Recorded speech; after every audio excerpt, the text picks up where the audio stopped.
Bro, what the fuck happened to Lucky Charms?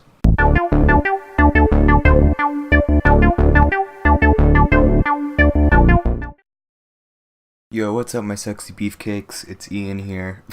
What the fuck, sexy beefcakes? Alright, what's up, guys? It's Ian here, hitting you with it on a Thursday. Welcome back to Ian Spills Beans, where I pretty much go impromptu and talk about whatever I want. And today, I'm going to be talking about smartphones for a bit, because that's been on my mind. Also, real quick, I got a new monitor, so making videos has never been easier. Because before, whenever I record gameplay, like you're seeing right now, I would have to record it all on my TV, and then switching back and everything, it just got annoying, especially like when games had me like go back up to like use the mouse for a second, because I use an Xbox controller a lot of times. It was just really inconvenient, and my old monitor was just some shitty Dell monitor that was only like 900p. Now I have a brand new Asus monitor. It's beautiful, it's great. I'll have a video on it sometime. So anyway, smartphones. I like them. A lot of people do. And my, because I have Verizon, and basically I got a message about it, I don't know, a week or two ago, pretty much saying it's the 2-year upgrade thing. But here's a problem. I have Verizon. And yeah, they got rid of their whole, they got rid of contracts, so that like every two get a new phone kind of thing. It's a little different now, and basically how it used to be is whenever we would upgrade, we'd call it Verizon, we being me and my parents. And sorry about that little click sound. I'm playing with a toothpick and hit my keyboard with it, but it just flung out of my hand, so it's gone.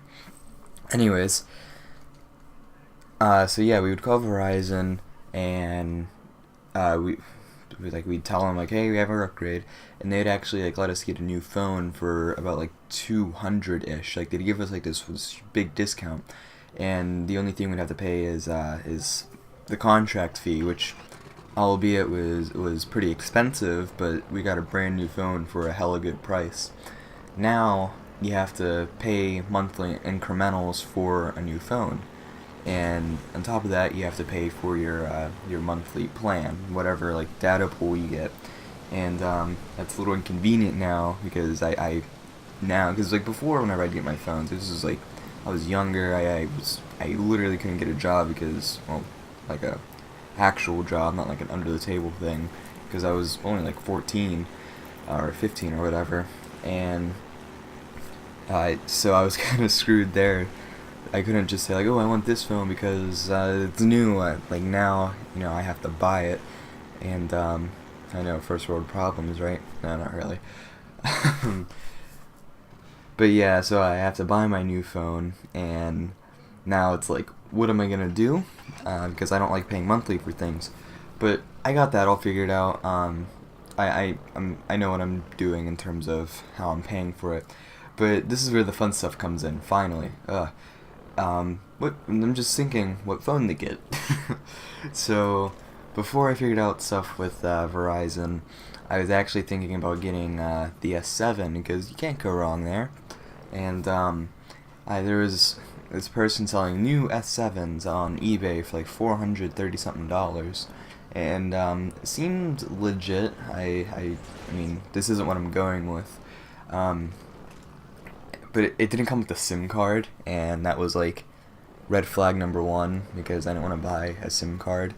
And I have the S5 right now, and that uses a micro SIM card. The S7 uses a nano. So yeah, I didn't want to have to get a new SIM. What's funny though is I used to have the HTC M8, and I actually, that's a whole story on its own. But I actually forget where I put that SIM card, because I'm sure I could have used that.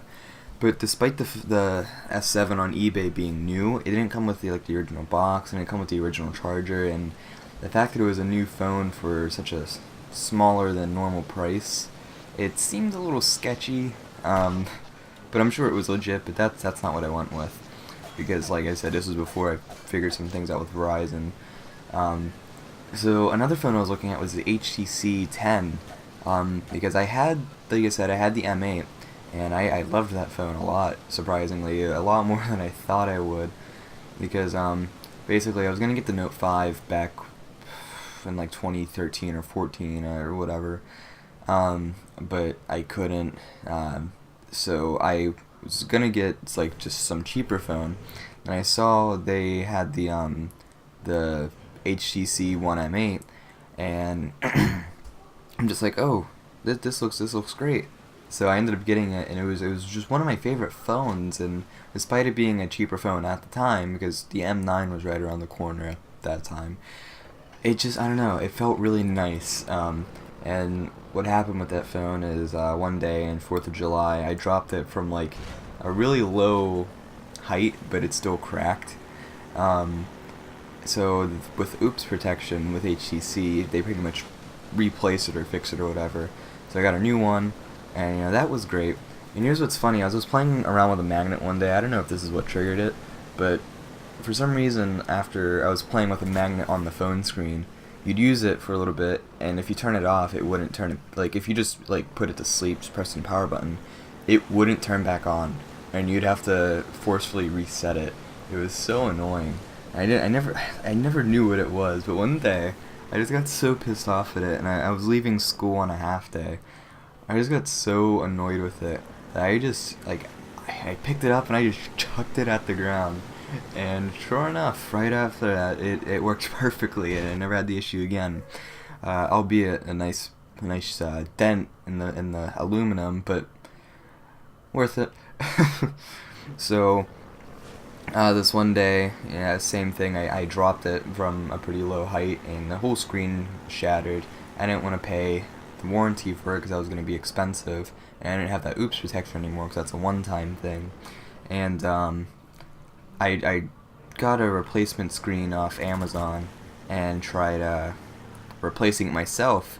Did a pretty shitty job, and the screen didn't have the backlight or anything. It was literally just the glass and not the digitizer, all that cool stuff. So basically the phone was bricked. It was just a paperweight at this point, and I was stuck using the original Galaxy for a little while, and that was pretty interesting. I wish I would have made a video on that, but that was before I joined Alpha Clock, way before. Well, I don't know. It might have been around the time, but regardless.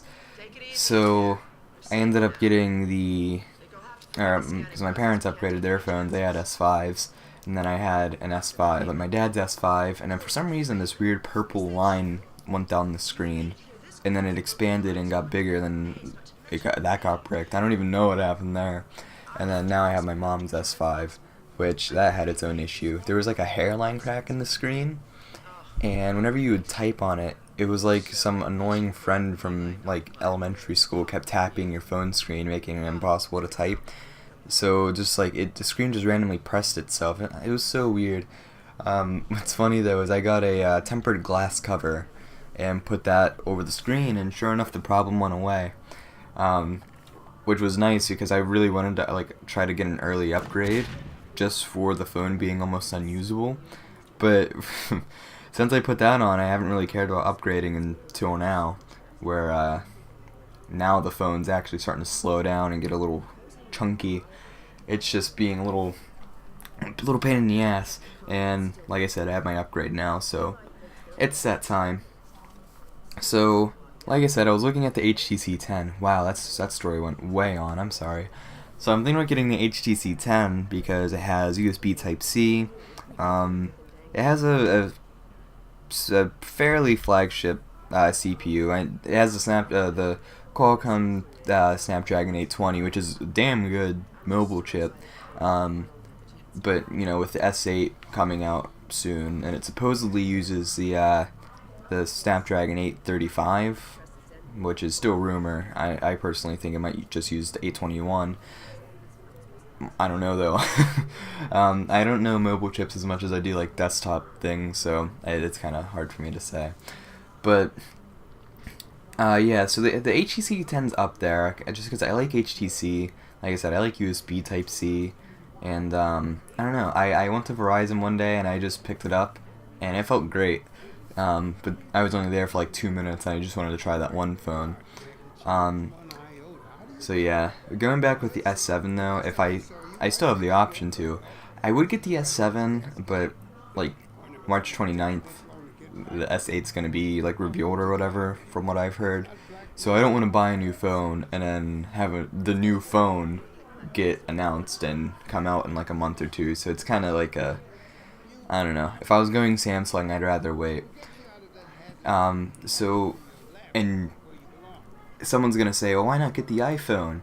Trust me, I don't like the iPhone at all. I'm not an Apple person. I have a video. I have a video talking about just why I did not like the iPhone 7. But I'll go into that a little bit. Obviously the video I made seemed a little biased. It's probably because it was biased, because I'm more of an Android guy, kind of an Android fanboy. Not really.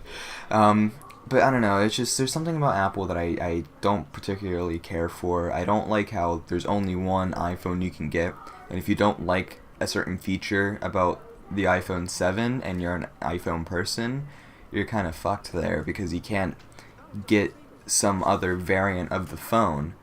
Whereas if I don't like the UI, or I don't like TouchWiz on the Galaxy, I can get some other phone with, I don't know, the same specs, and it has its own UI and its own style of Android, which is exactly what I did.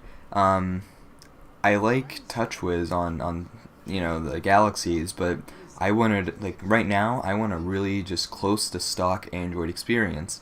So the phone I'm probably going to be getting, most likely, is the Google Pixel XL, just because it has pretty much everything that I want.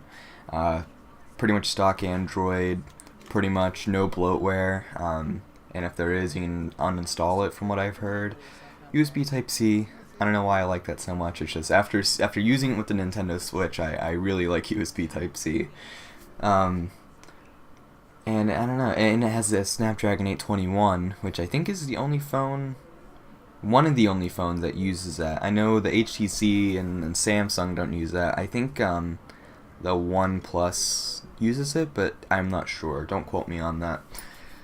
So yeah, I'm probably gonna go with the Pixel XL just because I don't know, it just suits me the best in terms of features, and I'm really happy with that. I don't have a problem if I had to get the iPhone 7, but like I said, there's just a lot of shit that I don't like with it, and it just, I don't know. I'll pass. But yeah, that's just me rambling on, as usual. I mean, that's the point of this series. So, yeah, if you like what you saw, be sure to do whatever Charlie tells you right here. See ya. Hey, how you doing? So you like that video? That's great. You should probably leave a like and a comment to let us know. Probably share it with your friends too, and hit that subscribe button. Make us feel good about ourselves. Alright, thank you.